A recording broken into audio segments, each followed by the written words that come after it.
পয়সা প্রাচুর্যের অভাব নাই। এই যে মার্কেটে যে দোকান মধ্যে সব দোকান আমার, এই দোকানটাও আমার। আই এম রিচ ম্যান, আমি অনেক বড় ধনী।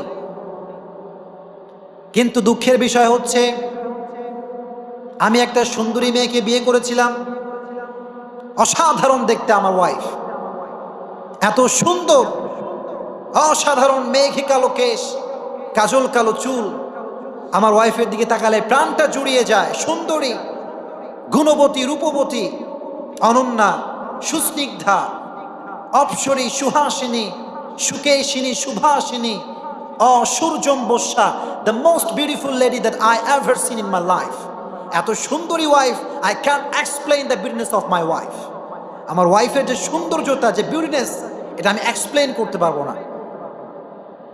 এত সুন্দর ওয়াইফ আমি বিবাহ করেছি, এত সুন্দর বউ, এই তল্লাটে আর কারো নাই। আমার বউ হচ্ছে রাজরানী, এত সুন্দর ওয়াইফ কারো নাই। এত সুন্দর ওয়াইফ আমি বিয়ে করেছি। এবার আমার ওয়াইফের বিয়ে করার পরে মাসখানিক পরে তার এমন একটা অসুখ হলো যে অসুখের কারণে আমার ওয়াইফ মৃত্যুবরণ করবে, এটা আমরা কনফার্ম হয়ে গেছি। তার ফিজিক্যাল যে কন্ডিশন, তার শারীরিক যে অবস্থা, এটা থেকে আমরা বুঝতে পেরেছি আর থাকবে না, সে মারা যাবে। এমন অবস্থায় আমি আমার ওয়াইফের পাশে বসে কাঁদছি আর বলছি, তোমাকে হারানোর পরে আমি কাউকে বিয়ে করব না। I can't marry with anyone. আমি কাউকে বিয়ে করতেই পারি না। আমার লাইফের ফার্স্ট লাভ, আমার লাইফের প্রথম ভালোবাসা তুমি। তোমাকে ছাড়া আমি কাউকে বিয়ে করার কথা কল্পনাই করতে পারি না। এবার তার বউ বলছে মিথ্যা কথা। It's emotional dialogue.